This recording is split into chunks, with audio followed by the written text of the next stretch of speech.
I'm absolutely delighted with the way today went. Over 80 people turning up on a wet winter morning to see and listen to the journey travelled by our communities.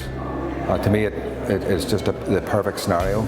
I think we had really good contributions from a wide range of different people, which give different perspectives on the work. It's also good to see a big political representation of all the parties represented, not only represented here today, but also contributing to the book. All of our MLAs writing a small section on the forward wrote by our MP, Sir Jeffrey Donaldson.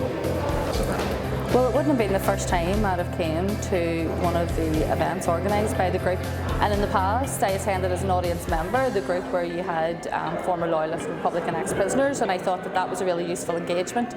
But at the time I remember one of the people in the audience asking a question around educational underachievement in the Old Warren, and then since then I know from speaking to the youth group as well as part of a panel that there were steps taken to address that. I find it interesting as someone who came from a working class estate that you can turn somewhere in the undesirable place, a no-go area, into somewhere where people are actually on a waiting list trying to get in. And I know from when I drive through it on my way in and out of your office how you can see that there's life in the estate. You can see that people take pride in their area, take pride in their homes, and that there's been a massive transformation there. There's key things that we need to deal with in communities, and I highlighted that today in the speech. You know, the rise in antisocial behaviour fueled by drugs, the serious mental health issues with our young people. So we have a lot to do within our own communities to address those challenges. But also I feel that our journey, should be promoted through the Community Academy Northern Ireland. A lot of what we learned came from knowledge transfer from other communities in the last 20 years.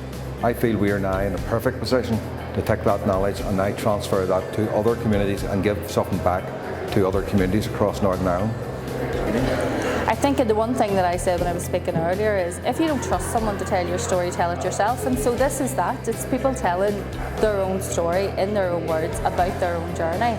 And what better documentation of your journey can there be? And I think that other areas, especially places who have suffered during the conflict, could learn from that and could see that there's an opportunity there and there's strength and there's empowerment in storytelling.